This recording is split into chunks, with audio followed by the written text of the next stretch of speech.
मालेगाव तालुक्यातील श्री क्षेत्र चिंचगावा येथे अखंड हरिनाम कीर्तन सप्ताह व श्री ग्रंथराज ज्ञानेश्वरी पारायण सोहळ्यानिमित्त आज 7व्या दिवसाचे सकाळचे संत भोजन श्री जिभाऊ परशुराम पाटील तर सायंकाळचे संत भोजन श्री झुंबर तानाजी पाटील यांच्याकडे असून रात्री 9 वाजता हरिभक्त परायण श्री महामंडलेश्वर अनंत महाराज काजवाडे यांचे सुश्राव्य कीर्तन चिंचगव्हाण येथील शिवशक्ती मित्र मंडळ यांच्यातर्फे आयोजित केले आहे।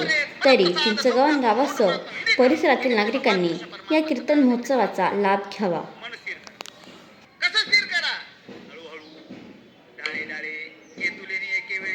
मार्गाचे निवळे निश्चित हळूहळू हळूहळू हळूहळू मन हळूहळू स्थिर करा। एकाच वेळा केलं तर ते होणार नाही, पण हळूहळू केलं तर अभ्यास सत्य समर्थोसी मत कर्म परव दोरी चिरा पडे पडिला काचनी। अभ्यास करा, अभ्यासाशी सांग कार्यसिद्धी।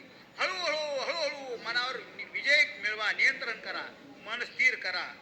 मन स्थिर केलं, चित्त स्थिर केलं की सार तत्वाचा विचार करता येईल।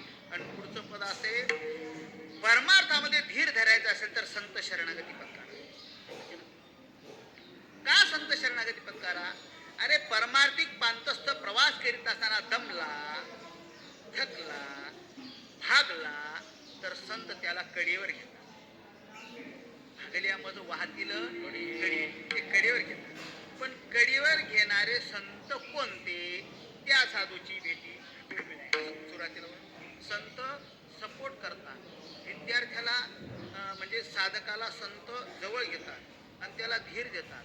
धीर कोणता कोणता देतात? जन्म मरणाच्या तडाख्यातनं सुद्धा ते सोडवतात। काय झालं? आमची तात्या एक दृष्टांत सांगायची।